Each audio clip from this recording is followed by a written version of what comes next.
Abra sua Bíblia nesta manhã, no Evangelho de João, capítulo 15. Não sei se nós vamos conseguir terminar o Evangelho de João até o final do ano.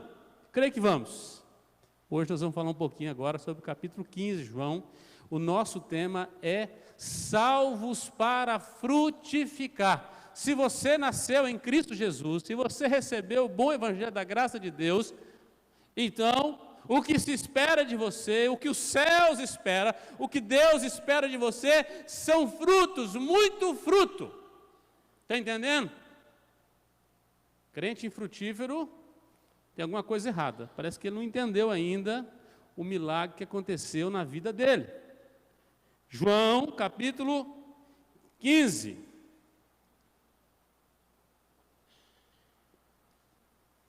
E diz assim a palavra do Senhor: eu sou a videira verdadeira, e meu pai é o dono da vinha, ou o agricultor.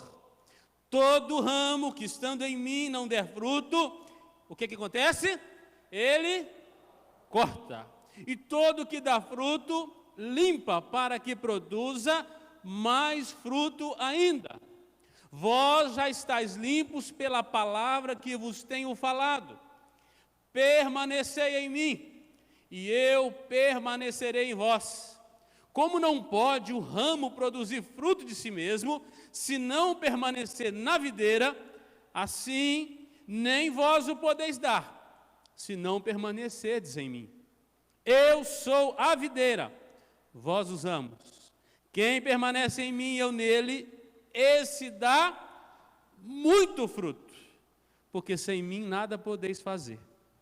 Se alguém não permanecer em mim, será lançado fora. A semelhança do ramo, e secará, e o apanham, lançam no fogo e o queimam. Se permanecerdes em mim, as minhas palavras permanecerem em vós, pedireis o que quiserdes, e vos será feito. Nisto é glorificado o meu Pai, em que deis muito fruto. Assim vos tornareis meus discípulos. Como o Pai me amou, também eu vos amei. Permanecei no meu amor. Se guardardes os meus mandamentos, permanecereis no meu amor, assim como também eu tenho guardado os mandamentos de meu Pai, e no seu amor permaneço. Tenho-vos dito estas coisas para que o meu gozo esteja em vós e o vosso gozo seja completo. O meu mandamento é este: que vos ameis uns aos outros, assim como eu vos amei.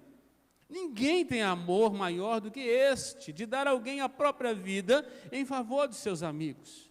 Vós sois meus amigos, se fazeis o que eu vos mando.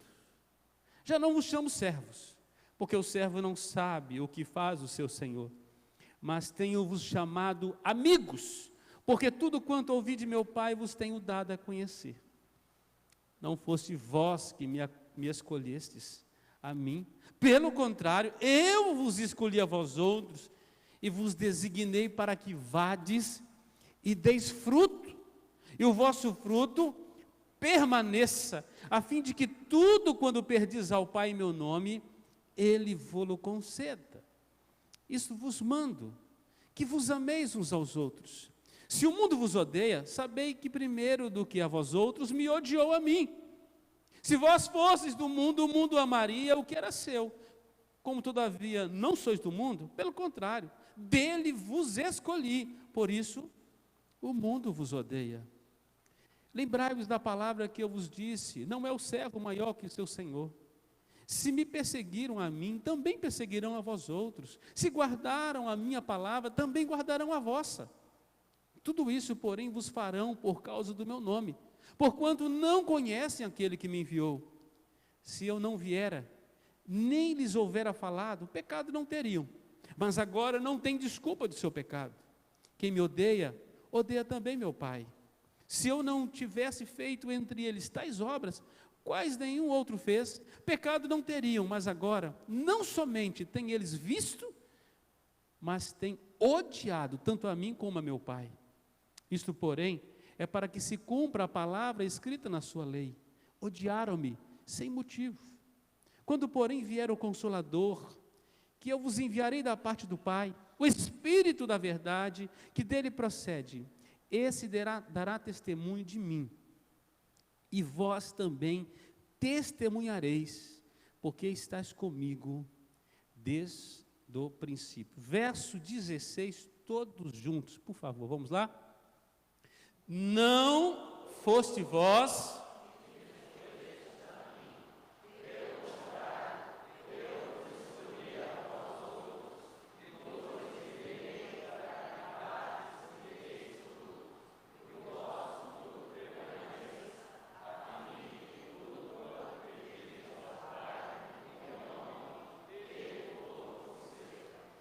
Pai de amor, dá-nos da Tua palavra nesta manhã, porção especial no nosso coração.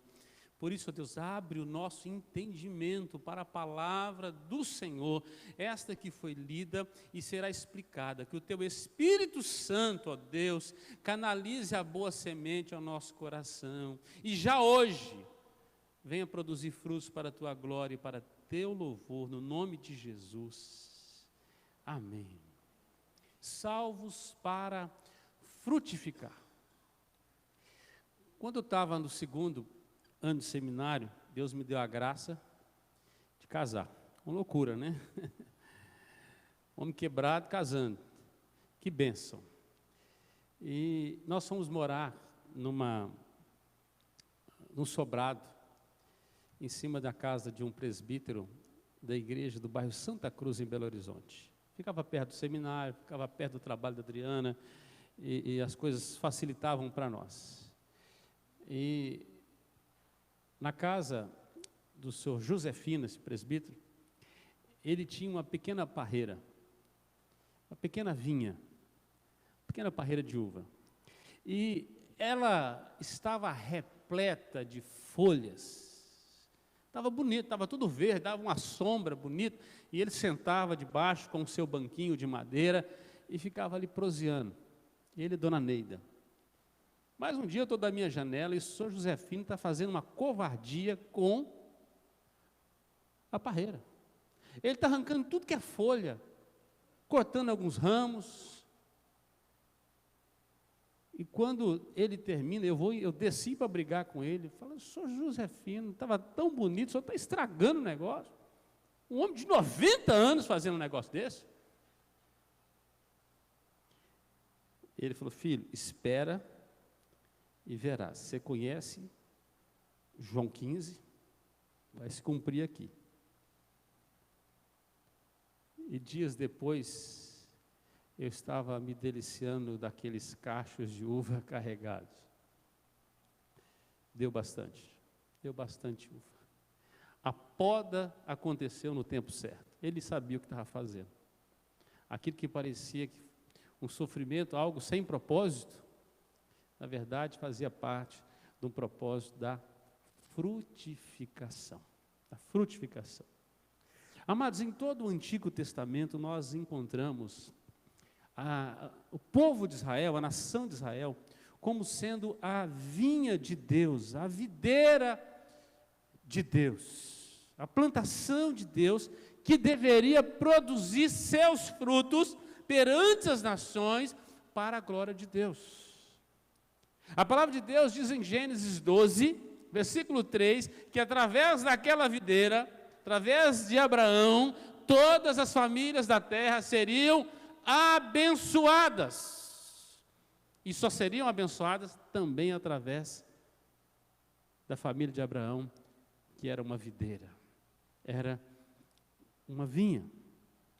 O profeta Isaías, anos mais tarde, no capítulo 5, verso 3 e 7, ele apresenta uma grande imagem de Israel como sendo a vinha de Deus, que tendo vocacionada para produzir frutos, não deu fruto, não produziu frutos, e que aquilo que deveria ter sido tornado a delícia de Deus, se tornou numa planta brava e infrutífera.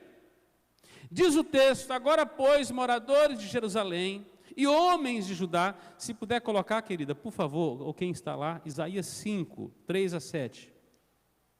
Agora, pois, moradores de Jerusalém, homens de Judá, julgai vos peço entre mim e a minha vinha. Que mais se podia fazer ainda a minha vinha, que eu não tenha feito? E como esperando eu que desse uvas boas, veio produzir uvas bravas. Agora, pois, vos farei saber o que pretendo fazer a minha vinha. Tirarei a sua sebe, para que a vinha sirva de pasto. Derribarei o seu muro, para que seja pisada. Torná-la-ei em deserto. Não será podada, nem sachada, mas crescerão nela espinheiros e abrolhos. As nuvens darei ordem que não derramem chuva sobre ela, porque a vinha do Senhor dos Exércitos é a casa de Israel. E os homens de Judá são a planta dileta do Senhor. Este desejou que exercessem juízo. Eis aí, quebrantamento da lei, justiça. Eis aí, clamor. Um outro profeta, pouquinho depois, o profeta Jeremias, já às portas do cativeiro, capítulo 2, versículo 21, ele registra: eu mesmo te plantei, como vide excelente, da semente mais pura, como, pois, tornaste para mim uma planta degenerada, como de vide brava? Os profetas vão tratando da videira de Deus. Deus está falando do que está acontecendo. Essa que vai para o cativeiro babilônico depois. O profeta Ezequiel, no capítulo 15, compara Israel com uma vinha que se corrompeu, que perdeu a sua capacidade de produzir frutos e que nada mais prestava a não ser para o fogo, para ser queimada. E diz assim, capítulo 15, a partir do verso 1, veio a minha palavra do Senhor dizendo: filho do homem, por que mais é o sarmento da videira do que qualquer outro? É ramo, né? O sarmento ou ramo que está entre as árvores do bosque. Toma-se dela madeira para fazer alguma obra? Ou toma-se dele alguma estaca para que lhe pendure algum objeto? Eis que é lançado no fogo para ser consumido. Se ambas as suas extremidades consome o fogo, e o meio dele fica também queimado, serviria acaso para alguma obra? Ora, se estando inteiro não serve para obra alguma, quanto menos sendo consumido pelo fogo ou sendo queimado, se faria dele qualquer obra? Portanto, assim diz o Senhor Deus: como o ramo da videira, ou como o sarmento da videira entre as árvores do bosque, que dei ao fogo para que seja consumido, assim entregarei os habitantes de Jerusalém.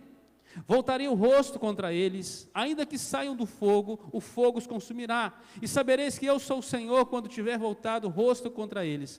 Tornarei a terra em desolação, porquanto cometeram graves transgressões, diz o Senhor Deus. Deus está dizendo que a videira que não dá fruto, ela não serve para nada. Os seus ramos não são fortes o suficiente para se fazer uma estaca, não serve como madeira, a não ser como combustível para o fogo. O profeta Ezequiel, ainda no capítulo 19, versículo 10, profetizou que Israel foi uma vide frutífera um dia. E diz assim o texto: tua mãe, de sua natureza, era qual videira plantada junto às águas, plantada à borda. Ela frutificou, se encheu de ramos por causa das muitas águas. Por que que ela produziu fruto naquele tempo? Porque ela tinha água por perto. O profeta Oséias, no capítulo 10, versículo 1, ele chama Israel de videira prostituída, que se perdeu e que traiu o seu dono. Ele diz assim: Israel é vide luxuriante, que dá o fruto segundo a abundância do seu fruto. Assim multiplicou os altares. Altares aqui a outros deuses. Quanto melhor a terra, tanto mais belas colunas se fizeram nela. Ou seja, mais serviu ainda a outros deuses. E por fim o salmista, pensando na libertação do seu povo, lá no Salmo 80, versículo 8, o povo que estava escravizado, levado para a escravidão por Deus, ele faz lembrança da vinha que Deus plantou, e diz assim: trouxeste uma videira do Egito, expulsastes as nações, e a plantaste, O povo que foi habitar na terra de Canaã era a videira de Deus do Antigo Testamento.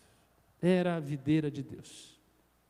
Tanto é que a vinha se converteu num dos grandes símbolos da nação de Israel, usado como emblema em moedas, para dar valor àquilo que se comercializava. A vinha formava parte do imaginário da nação judaica e era o próprio símbolo do povo de Israel. Até aqui, a videira de Deus era o seu povo. O seu povo. Mas muda. O Senhor Jesus é o Deus dos começos e dos finais, Alfa e Ômega, o que cria, o que recria, o que transforma, o que dá a lei, o que cumpre a lei. Ele é o que dá o sacramento, Ele é o que realiza o sacramento, Ele que institui novo sacramento. É Ele que diz que o povo é a videira, mas aquela videira se tornou uma videira sem frutos.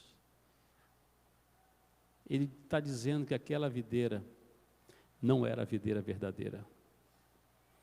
E aí ele começa o capítulo 15 exatamente desmontando toda a estrutura judaica da época, que se achava a vide de Deus, até então, para dizer o seguinte: olha, eu sou a videira verdadeira. Se vocês acham que vocês são luz, eu sou a luz do mundo, ele está dizendo. Se vocês acham que vocês são água, eu sou a água da vida. Eu sou a videira verdadeira. O meu pai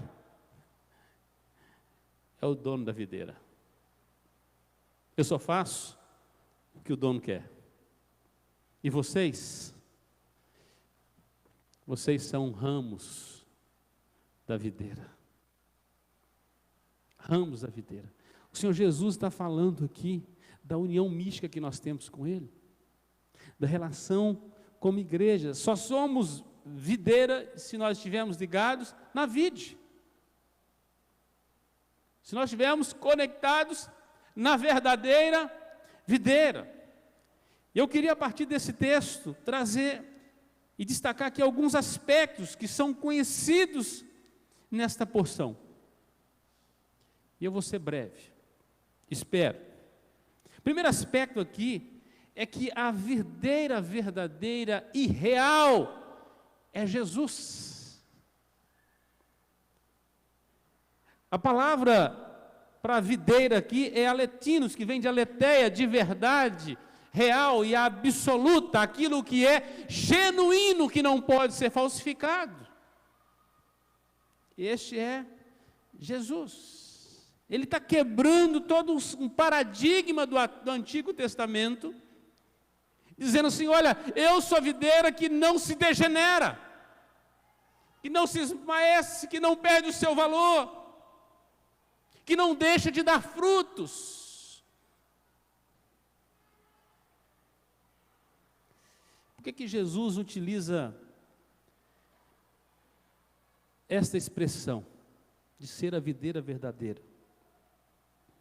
É porque todas as vezes que a nação de Israel foi mencionada como videira de Deus, o que você vê no contexto é degeneração, é decomposição, é falta de frutificação, é prostituição, é falseamento. Não conseguiu ser a videira que foi plantada pelo Senhor. Então Jesus está dizendo: olha, um novo padrão de videira tem que ser plantado. Eu sou a videira verdadeira. Assim como o padrão do cordeiro mudou. Não é carneiros, cordeiros, bodes. É o sangue do Filho precioso de Deus. Alguém tinha que cumprir esse papel. O que indica a imagem de Isaías é que a vinha se converteu numa planta selvagem. O profeta Jeremias a queixa de que o povo se converteu em ramo de videira estranha. Oséias se queixa de que Israel é uma vinha vazia e prostituída. E é como se Jesus tivesse dito o seguinte: vocês creem porque pertencem ao povo de Israel, são um ramo na videira verdadeira de Deus? Só porque você é da nação, só porque você é judeu, você acha que pela sua opinião, é você que diz quem você é, ou sou eu quem diz? Você acha que é devido a fazer parte dessa nação, a ter a mesma raça, por ter nascido nessa terra, que você é a videira de Deus?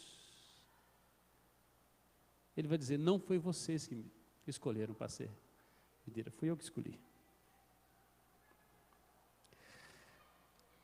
Mas a videira verdadeira não é o povo.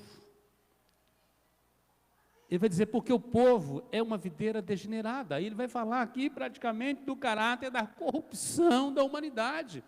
Um povo caído. Um povo que não consegue expressar aquilo que é genuíno. Começa bem, mas termina mal.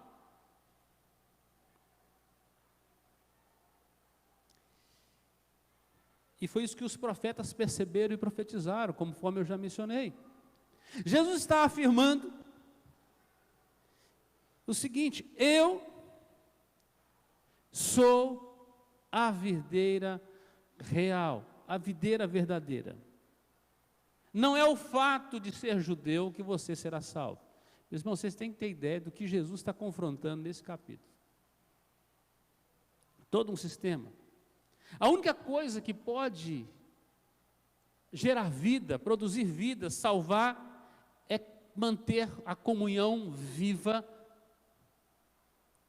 com a videira. E ele vai dizer assim: vocês são ramos. Ramos. Nunca se esqueça disso. Você é um ramo. Ramo só dá fruto ligado na videira. E vocês devem ser ramos totalmente unidos à videira. Jesus está estabelecendo o rumo da salvação, um caminho, uma caminhada. Não é pelo sangue judeu, é pela fé em Cristo Jesus. É pelo sangue precioso de Jesus que foi derramado. Nenhuma qualidade externa pode justificar o homem diante de Deus. A única coisa que pode fazê-lo é a amizade real e verdadeira com Jesus. Com Jesus, você tem tudo. Sem Jesus, você não é nada. Também nada terá.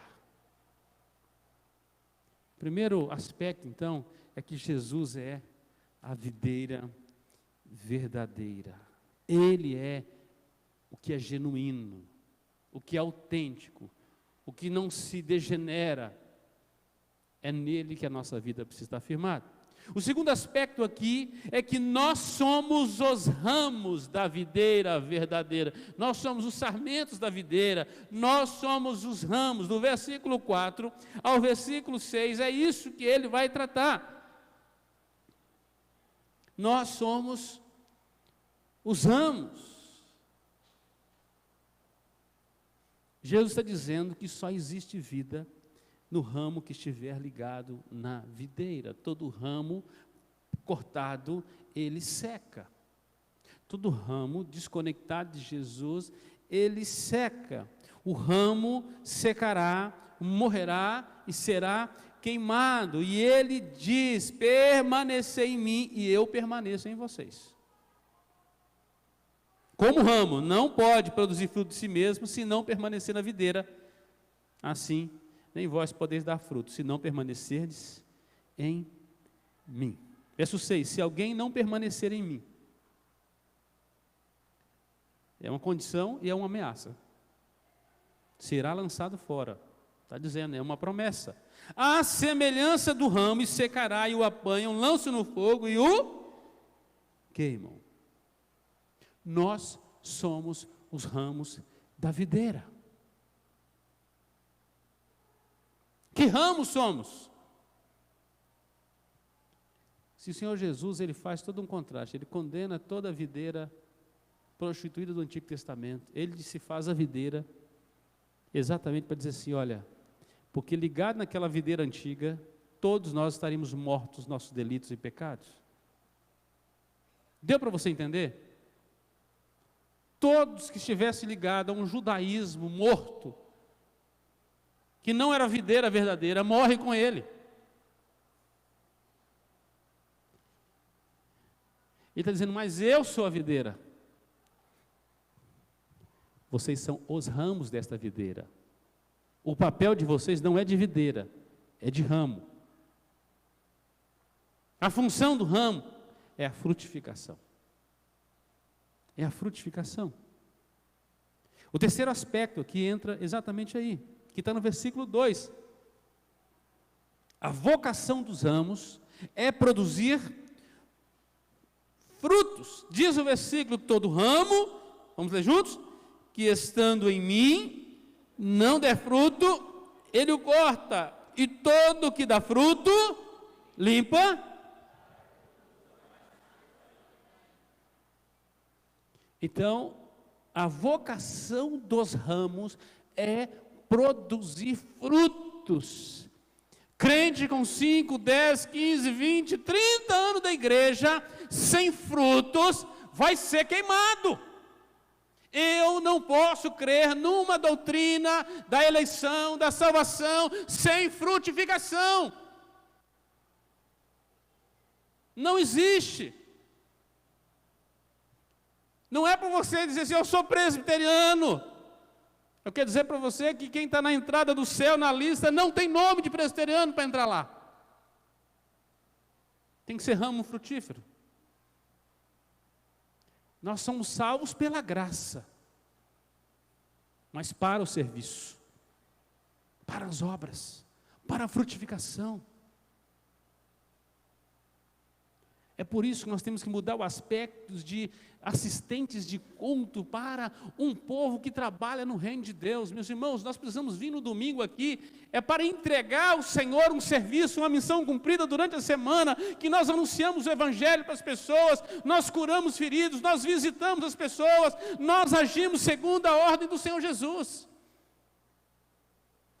Para dizer, Senhor, eu produzi frutos.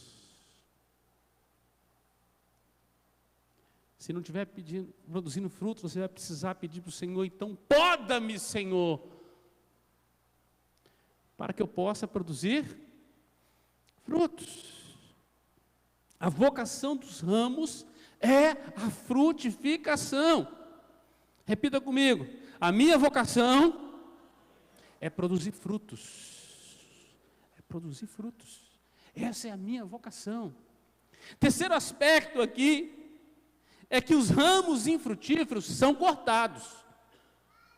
Preste atenção.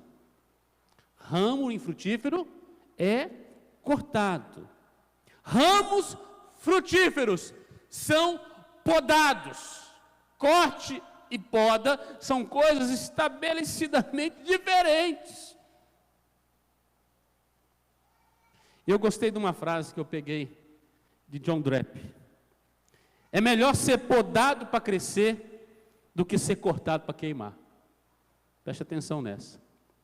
É melhor ser podado para crescer do que ser cortado para queimar. Ramo infrutífero, Deus corta. O Senhor Jesus, nas suas andanças, encontrou árvores que produziam frutos e árvores que não produziam frutos. Na primeira ocasião, ele queria que podasse, que cortasse a árvore. Houve um clamor dos discípulos, e ele resolveu deixar mais um ano.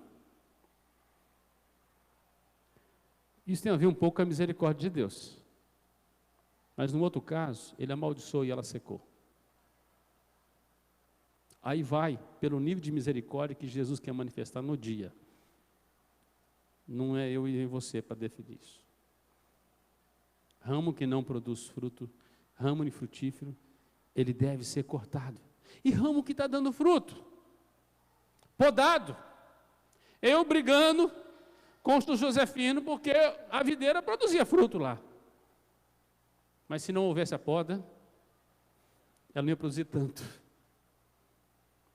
O que é a poda? O que é a poda de Deus? A poda de Deus tem a ver com a nossa zona de conforto, que precisa ser desestabelecida, porque nós precisamos estar na zona da vontade de Deus. Não é salvo, sentado, sossegado. É em ação. Ah, mas eu já dei fruto no passado. Se você parar de frutificar, você vai ser cortado. É o ramo que não está dando fruto. A nação de Israel deu fruto, o salmista lembrou, mas parou. Se perdeu.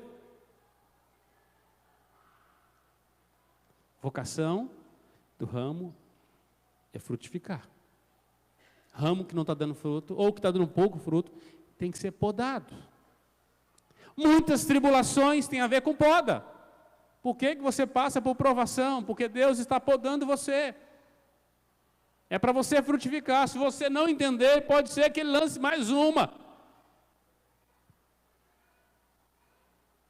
Coisas que vão acontecendo na nossa vida que tem a ver com poda de Deus. Ele pode tratar da poda através da sua saúde, através das suas finanças, através das suas vocações. Tem hora que Deus tem que tomar as coisas da gente, para a gente acordar. Perdas tem a ver com podas. O Sr. Josefino, cortando a parreira lá, teve ramo que ele cortou e jogou fora. Porque ele já era um ramo dificultoso para produzir fruto, e estava tomando seiva, estava tirando o verdor das demais folhas, então tinha que ser podado, para que desse vigor para outros. Podas.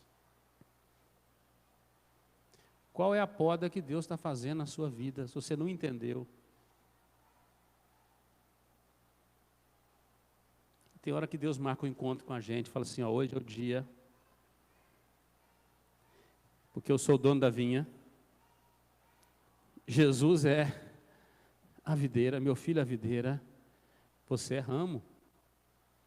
O agricultor, de vez em quando, tem que vir assim, esse ramo está dificultoso, está produzindo um pouco demais.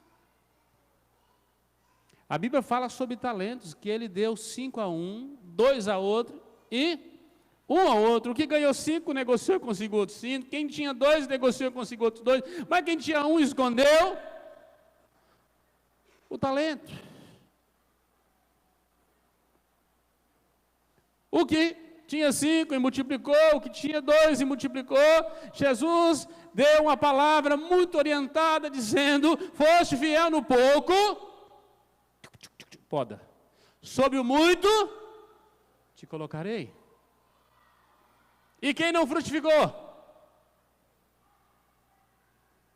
Até o que tem lhe será tirado. E diz que ele será lançado nas trevas. Ali haverá choro e ranger de dente. Poda de uns, corte em outros. Não podemos esquecer de quem é que comanda, quem é o agricultor. Você está entendendo? O agricultor está de olho na sua vinha. E ele está olhando ramo a ramo. Cadê as uvas? Cadê as uvas? Então esse é o quarto aspecto. Ramos infrutíferos são cortados, ramos frutíferos são podados. É melhor ser podado para crescer do que ser cortado para ser queimado. Quinto aspecto. Os frutos glorificam o Pai. Verso 8, o que diz o versículo 8? Vamos ler juntos aí? Verso 8. Nisto é glorificado meu Pai, em que deis muito, e assim os tornareis meus discípulos. Vamos ler de novo, Nisto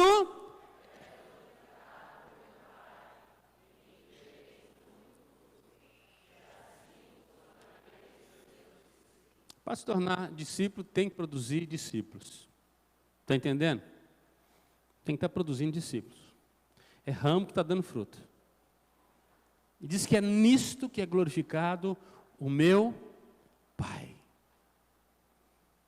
Jesus está afirmando: o Pai é glorificado pela frutificação. Ramo infrutífero não glorifica a Deus.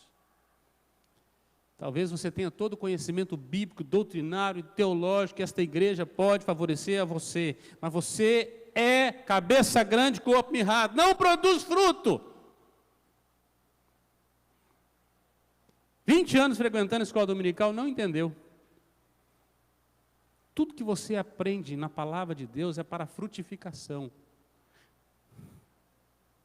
Não é para criticar os outros, desmerecer os demais, porque tem muitas igrejas e muitos crentes que têm pouco conhecimento. O ramo é curtinho, mas produz muito fruto. Sabe o que está acontecendo com muitos crentes? Produzindo folha. Folha, muita folha, que vai nutrindo a sua saúde espiritual. Porque as folhas precisam consumir dia e noite.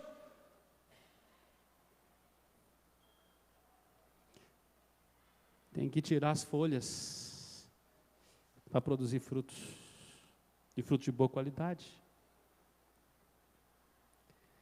Eu lembro de um pé de manga que nós tínhamos em casa que, segundo a orientação, eu tinha aprendido isso, eu fiz uma poda também. Tudo que tinha muita folha, corta esses galhos, poda. Gente, mas o que deu manga-ubá foi uma maravilha. A árvore gastava tanta energia com as folhas que não tinha vigor para dar frutos. Quais são as suas folhas? Quais são as folhas que estão te impedindo de produzir frutos? Sabe por quê? Sombra é a última vocação da árvore. A primeira é os frutos. Primeira é os frutos. Tem muito crente com muita sombra. Muita sombra, poucos frutos. Poucos frutos. Acorda, o Pai é glorificado com frutos. O senhor é pragmático? Não, Deus é, o Pai é. Ele está dizendo que tem que produzir muito fruto. O Senhor Jesus ele falou que nós faríamos obras maiores do que a dele. Ou ele mentiu ou nós estamos em desobediência.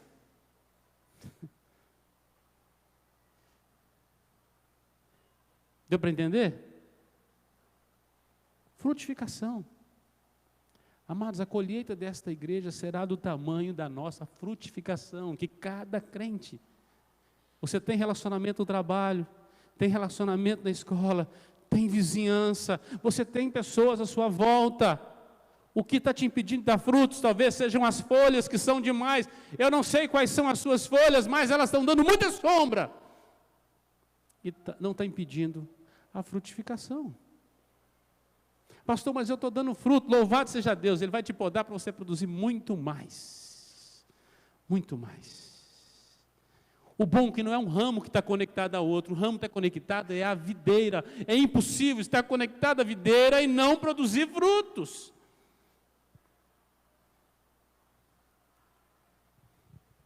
Sexto aspecto aqui, quais frutos nós devemos produzir? Do verso 7 ao verso 12, é disso que Jesus vai tratar.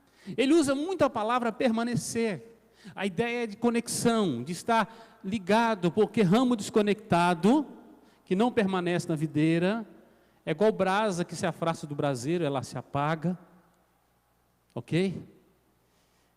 É como um bambuzal que nasce, ou que alguém planta fora das correntes das águas, ele não cresce, porque se floresce, é próximo das águas. É só você ler o Salmo 1.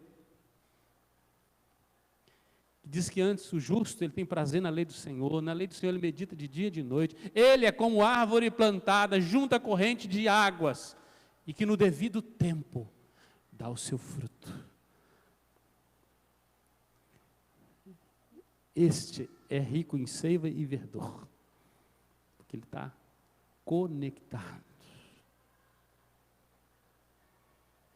Quais frutos devemos produzir? Verso 7, ele diz: se permanecerdes em mim, as minhas palavras permanecerem em vós, pedireis o que quiserdes e vos será feito.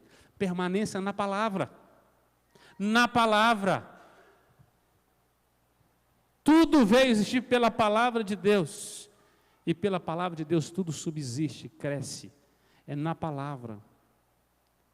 Cuidado com os modismos, com o sistema do mundo. O que você está ouvindo? Se você não permanece na palavra, você não produz fruto bom. Vai produzir fruto maligno. Vai ser uma videira brava, ramos bravos. Não vai edificar ninguém. Em quem você tem permanecido.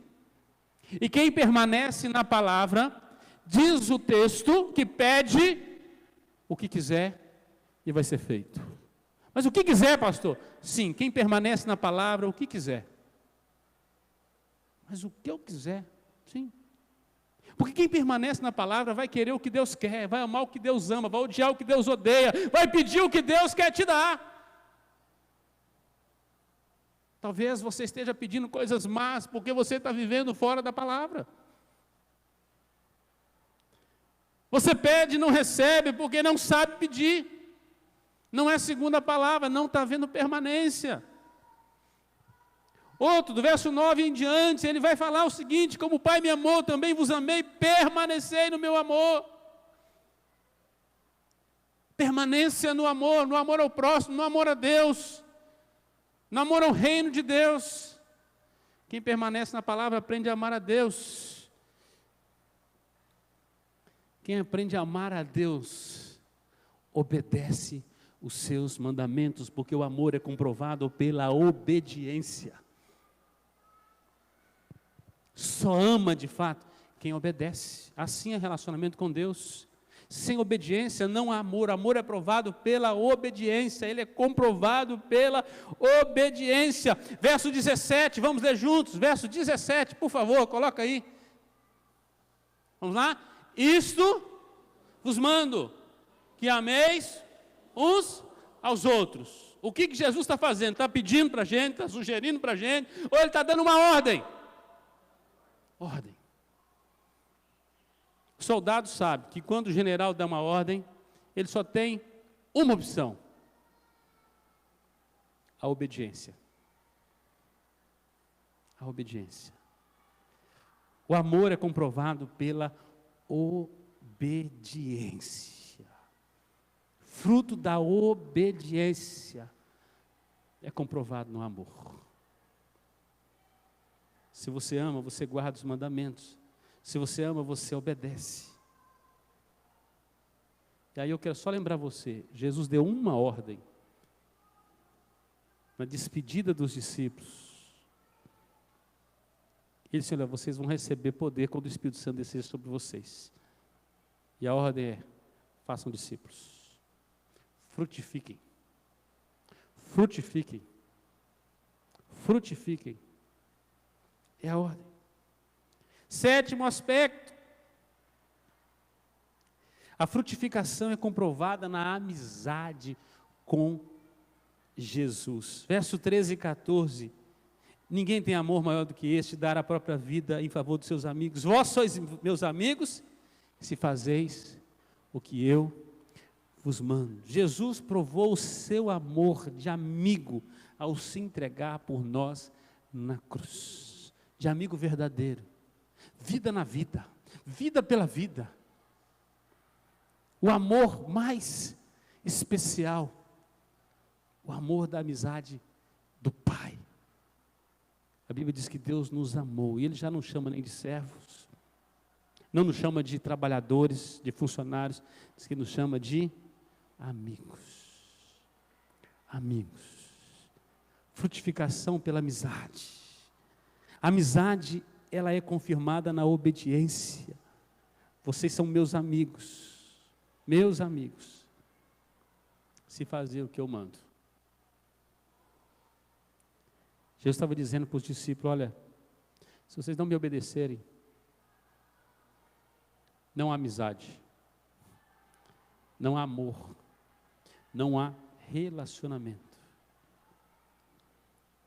E amigos, eles rompem a barreira dos segredos para a realidade do compartilhar.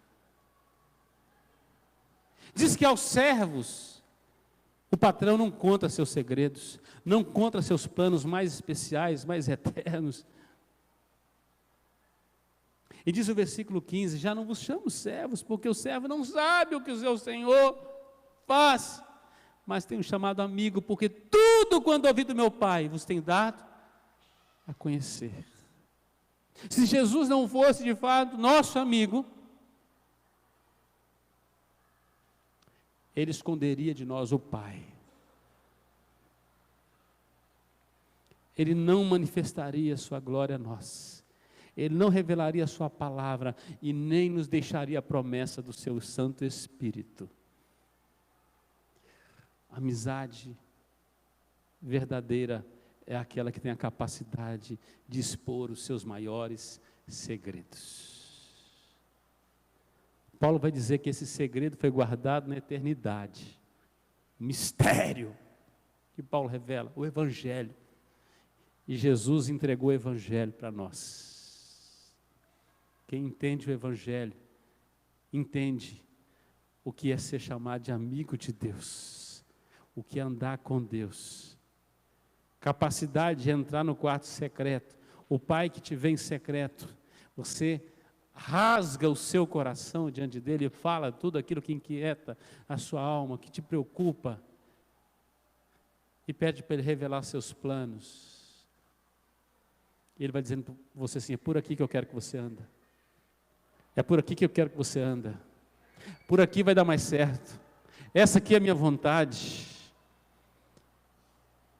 A maior alegria de um crente deve ser conhecer a vontade de Deus. E fazer essa vontade de Deus a missão da sua vida. O seu despertar, o seu agir, o seu mover. Amigos. Oitavo aspecto aqui, está no verso 16. Jesus nos escolheu e nos comissionou para a frutificação. Você está no curso de uma missão. Apresente-se ao seu quartel, ao seu comandante, cumprindo a sua missão. Você está em guerra. Você tem uma missão. Soldado em guerra não fica em casa descansando, não cruza os braços. Ele é um sentinela, ele é um vigilante, ele está em ação completa, porque ele está realizando uma missão. E ele vai dizer, olha, não fostes vós que me escolhestes. Eu é que escolhi vocês. Vocês nem ramos eram. Paulo diz que nós éramos, na verdade, ramos bravos, mortos nossos delitos e pecados.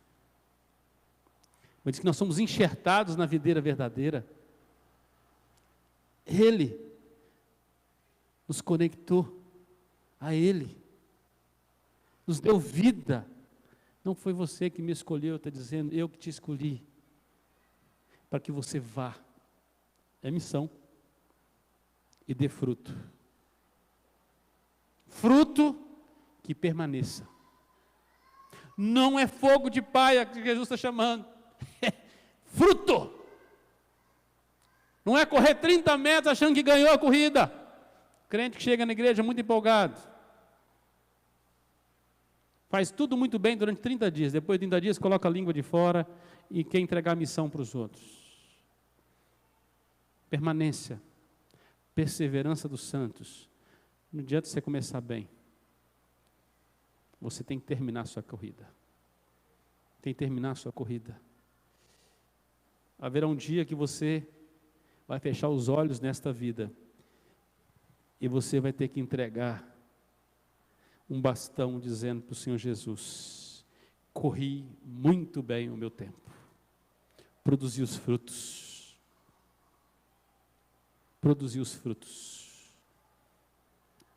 Aqui está de volta o seu talento que o Senhor me deu e muitos outros frutos de sua graça.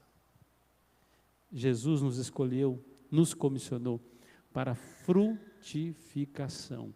Você precisa sair dessa manhã aqui com isso na sua cabeça. Eu fui salvo para isso. É para isso que Jesus morreu na cruz.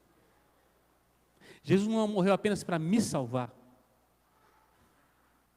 mas para que através de mim outras vidas também fossem alcançadas e salvas. O nono aspecto aqui vai do verso 18 ao verso 25. A vida dos ramos são incompatíveis com o sistema deste mundo. Presta atenção nisso. A vida dos ramos são incompatíveis com o sistema deste mundo. Jesus vai dizer assim, olha, o mundo me odeia. Ele vai odiar vocês também. Porque se o mundo está te amando, é porque você está amando o mundo. É porque a vida de Cristo não está fluindo na sua vida. Você não nasceu de novo. Se você ama as coisas desse mundo, nesse mundo você vai ficar. A vida de um ramo ligado à videira é incompatível com a vida deste mundo. Verso 18. Se o mundo vos odeia, sabei que primeiro que a vós outros me odiou a mim. Verso 19. Se vós fosseis do mundo, o mundo amaria o que era seu. Como todavia não sois do mundo, pelo contrário, vos escolhi dele, pinçados, tirados das trevas. Por isso o mundo vos odeia. É porque eu tirei vocês de lá. É porque eu resgatei vocês do fútil procedimento, da vida torta. Fomos escolhidos ainda estando no mundo, mas promovidos para o reino da luz. As trevas não fazem parte mais do nosso sistema. Se você tem produzido frutos das trevas, você não nasceu de novo. Não se vanglorie da sua salvação se você não tem frutificação. Se você não produz o fruto do sistema e do reino de Deus. O reino seu é outro. Somos servos a serviço do rei e perseguidos como Jesus, ousados como Jesus. Ousados como Jesus. Verso 20 e 21 diz assim: lembrai-vos da palavra que eu vos disse, não é o servo maior do que o seu Senhor. Se me perseguiram a mim, também perseguirão a vós outros. Se guardaram a minha palavra, também guardarão a vossa. Olha a autoridade que Jesus está nos dando. Diz mais, verso 21, tudo isso, porém, vos farão por causa do meu nome, porquanto não conhecem aquele que me enviou. Somos servos a serviço do rei, perseguidos como Jesus, ousados como o rei Jesus. Ele nos deu autoridade, somos embaixadores, temos a palavra do rei Jesus, e nós exortamos o mundo em nome de Deus. Tome posição, meu irmão. Você exorta o mundo em nome de Deus. É você que pisa e diz: as portas do inferno não podem prevalecer. Tem autoridade no nome de Jesus. Essa autoridade Ele não deu aos pastores, Ele deu à igreja, a você. Não seja um crente frouxo, seja um crente de verdade, ousado como Jesus. Capacidade de colocar o dedo no nariz do mundo e dizer: muda, que o meu rei está voltando. Muda. A palavra de Cristo e as obras de Cristo são oposição ao mundo. Quem ama Cristo, quem está ligado ao Cristo, ele está em oposição ao sistema do mundo. Do verso 22 em diante, ele diz: se eu não viera, nem lhes houvera falado, pecado não teria, mas agora não tem desculpa do seu pecado. Quem me odeia, odeia também meu Pai. Se eu não tivesse feito entre eles tais obras, quais nenhum outro fez, pecado não teriam, mas agora não somente eles têm visto, mas também odiado tanto a mim, como a meu Pai. Isto, porém, é para que se cumpra a palavra que está escrita: odiaram-me sem motivo. Somos chamados para fazer oposição ao mundo. Nós não devemos ser uma igreja que se conforma com o mundo. A gente fica com medo de criar algum problema, atrito com o mundo. Nós somos tirados dele, nós somos inimigos do mundo. Nós somos salvos pela graça. Nós somos luz que vai invadindo as trevas têm que romper. Se você tem medo de perder irmãos, amigos, parentes, porque você anunciar Cristo, vai espantá-los, é exatamente o que você deve fazer.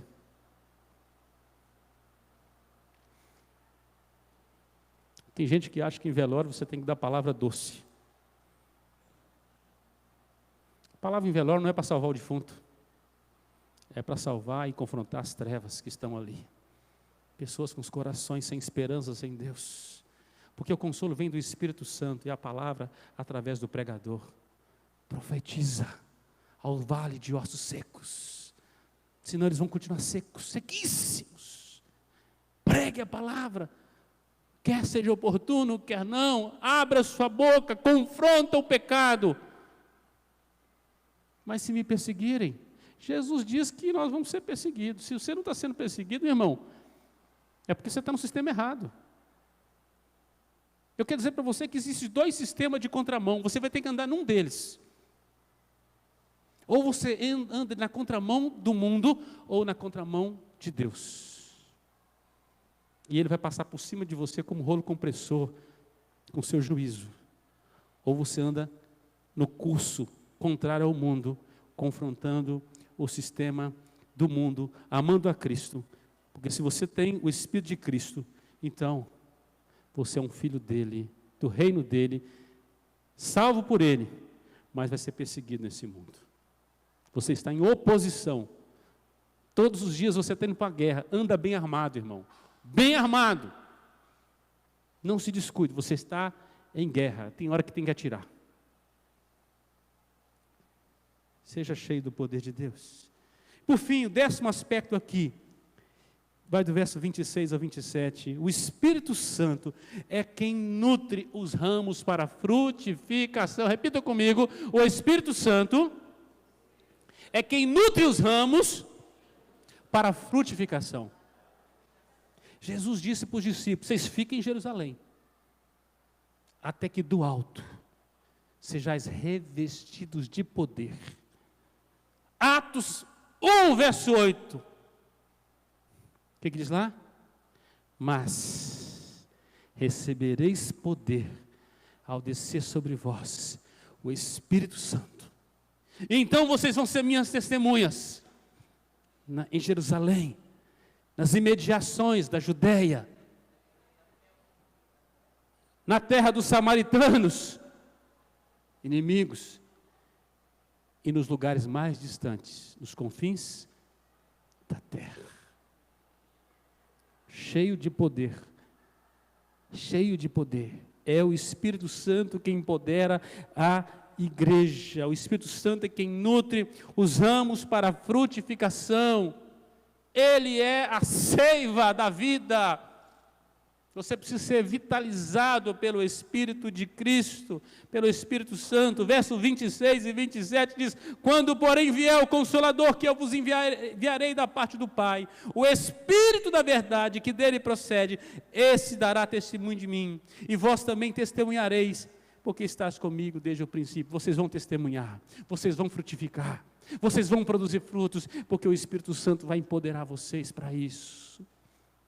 Crente cheio do Espírito Santo, ele pode frutificar, ele vai frutificar. Crentes vazios do Espírito Santo são ramos secos, desligados, desconectados da videira. Somos salvos para a frutificação. Frutificação. Eu quero concluir com a bênção que Jacó, neto de Abraão, que passou a se chamar Israel, de oliveira brava, de videira brava para videira boa. A bênção que ele deu ao seu filho José, quando estava para morrer. Está registrado em Gênesis capítulo 49, a partir do verso 22. E ali ele nos deixa um legado da frutificação, da sua frutificação. Quem foi José? Quem foi José? Quem seria José? E com que níveis de bênçãos Deus abençoaria aquele ramo frutífero? Gênesis 49, 22 a 26, por favor, coloca na tela. Ele diz assim, é Israel abençoando José. José é um ramo frutífero. Ramo frutífero junto à fonte, ligado na videira, frutificando onde tem água. Diz mais o texto, seus galhos se estendem por cima do muro.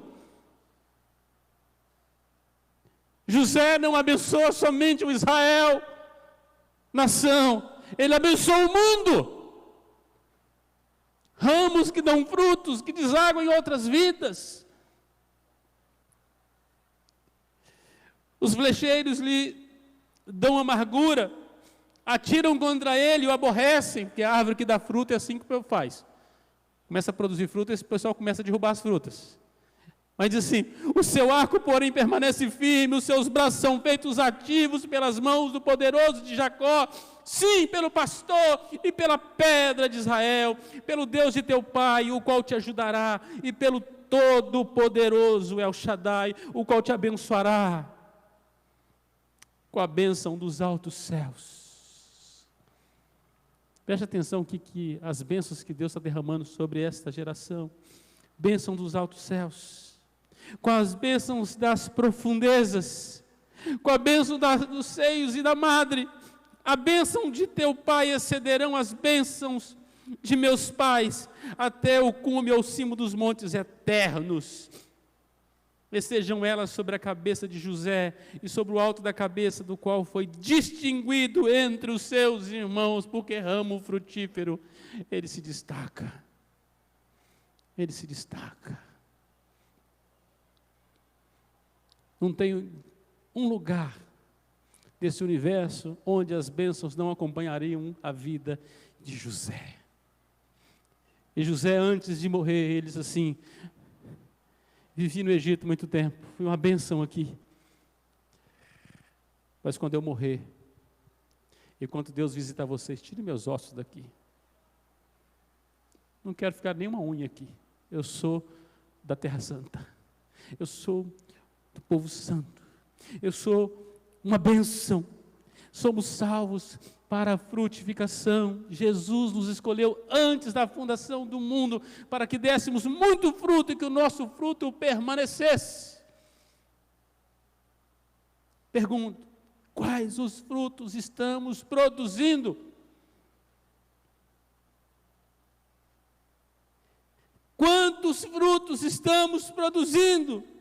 O que está impedindo a nossa frutificação? Eu queria que você saísse nesta manhã com essas perguntas na sua mente. Quais frutos? Quantos frutos? E o que está impedindo a sua frutificação? Peça a Jesus para revitalizar os seus ramos através de uma poda. É oração ousada nesta manhã. Coragem para pedir para Deus te podar.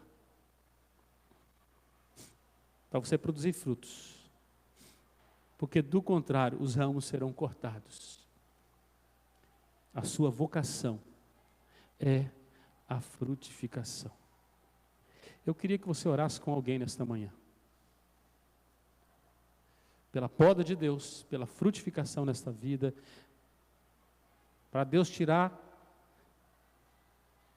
tudo aquilo que é infrutífero e dar frutos na vida do seu irmão. Sai do seu lugar, ora com alguém nesta manhã. Você vai abençoar alguém no nome de Jesus e ele vai te abençoar. Se você entendeu a palavra do Senhor, você faça isso nesta manhã.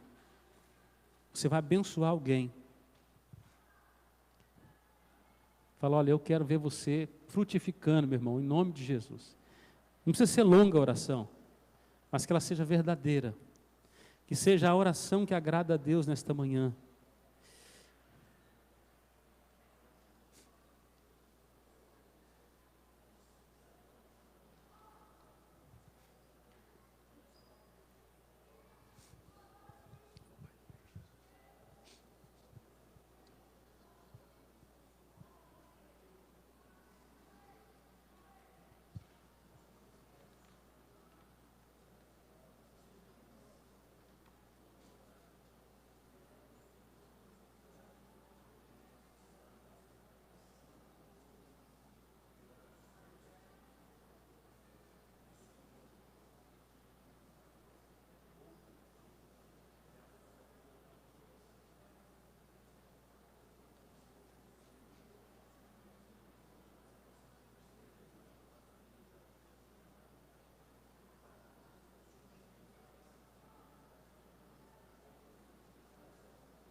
Ó Pai, Tu és o dono da vinha, Tu és o dono da videira, Tu és o agricultor verdadeiro. Ó Jesus, Tu és a videira verdadeira. Tu és a videira verdadeira e nós somos os ramos. E nesta manhã, pedimos que o Senhor possa revitalizar-nos como ramos em nome de Jesus. Ó Pai, venha podar aquilo que precisa ser podado. Tira as sombras, o excesso de folhas. Faz a poda, Senhor, para que nós possamos produzir frutos, muitos frutos e mais frutos para a glória do Senhor. Mas não nos corta. Tem misericórdia de nós. Renove, revitalize os ramos da Tua videira. Consequentemente, produzirão muitos frutos. Tenha paciência conosco, Senhor. Tenha compaixão de nós. Tenha compaixão desta videira. Tenha compaixão desses ramos. Faça-nos como José. Aleluia, Senhor. Faça-nos como José. Frutíferos. Faça como José, ramos estendidos além do muro. Faça como José, ó Pai, bênçãos dos altos céus, bênção das profundezas, bênçãos dos seios e da madre, toda sorte de bênçãos, ó Pai. Revitaliza a Tua, ó Deus, esses ramos para a glória do Senhor, para produzirmos frutos no nome de Jesus. Aviva a Tua obra em nossos dias, em nossas vidas, ó Pai. Nós oramos no nome santo de Jesus. Que a graça do Senhor Jesus, o amor de Deus, o nosso Pai, a doce comunhão, a unção do Espírito Santo que revitaliza o corpo, seja sobre nós hoje para todo sempre. Amém e amém. Diga para o seu irmão que está do seu lado assim: frutifique, irmão.